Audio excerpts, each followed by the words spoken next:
The situation regarding a potential peace deal between Ukraine and Russia is at a critical juncture. While diplomatic efforts are being accelerated, a recent large-scale Russian attack on Ukrainian territory has cast a dark shadow over the sincerity of Russia's commitment to peace. The Ukrainian government views the timing of the attacks as a direct contradiction to diplomatic rhetoric, arguing that Russia is using military force to gain leverage at the negotiating table. This perception is shared by some international observers who believe that Russia will not stop its aggression unless forced to do so. The current state is a mix of high-stakes diplomacy and brutal military reality.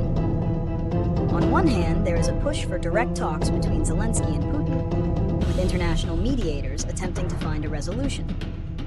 On the other hand, the ongoing attacks on Ukrainian cities and infrastructure undermine these efforts and reinforce the belief that Russia does not genuinely seek a peaceful solution on terms acceptable to Ukraine.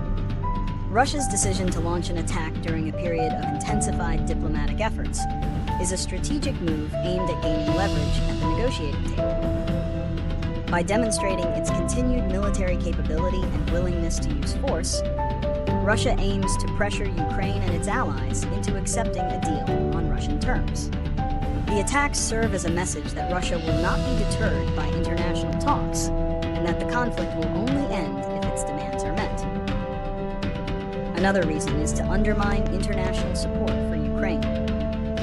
By carrying out attacks while Zelenskyy is seeking greater aid and cooperation from Western leaders, Russia hopes to create a sense of futility and division. This can make some allies hesitant to provide more military assistance, as it may be perceived as fueling a conflict that Russia is determined to win through force. Finally, the attacks could be a way to sustain internal support for the war within Russia, by showcasing the military's strength and continuing to portray the conflict as necessary for national security. The immediate consequence of an attack during diplomatic talks is the erosion of trust.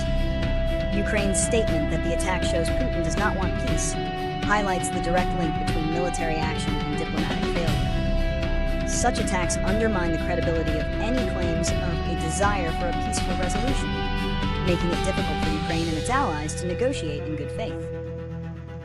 This action also complicates the political landscape for Ukraine's allies. By continuing military aggression, Russia makes it harder for countries to justify a diplomatic-first approach.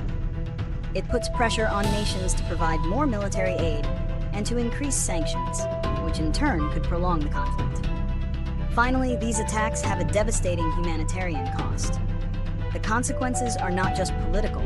They are measured in destroyed infrastructure, civilian casualties, and increased suffering for the Ukrainian people. This reality on the ground makes any talk of peace seem hollow and highlights the need for a solution that prioritizes the safety and security of the Ukrainian population. Proposed solutions to the ongoing conflict between Ukraine and Russia involve a combination of diplomatic, military, and economic measures. The primary diplomatic solution, as stated by Ukraine, is to continue pushing for direct talks between President Zelenskyy and President Putin. Ukraine's position is that a genuine peace agreement can only be achieved at the highest level, where key issues like a ceasefire, troop withdrawal, and the return of prisoners and children can be addressed. To incentivize Russia to take these talks seriously, a key solution is for Ukraine's allies to maintain and increase pressure through a combination of sanctions and military aid. The rationale is that if Russia is not achieving its goals on the battlefield, it will be more inclined to negotiate. Another critical component is the establishment of robust security guarantees for Ukraine. This could involve a NATO-like commitment from a coalition of countries that would protect Ukraine from future aggression without it officially joining the alliance. This would assure Ukraine of its long-term security and give it a stronger hand in negotiations, as it would no longer be seen as a vulnerable state.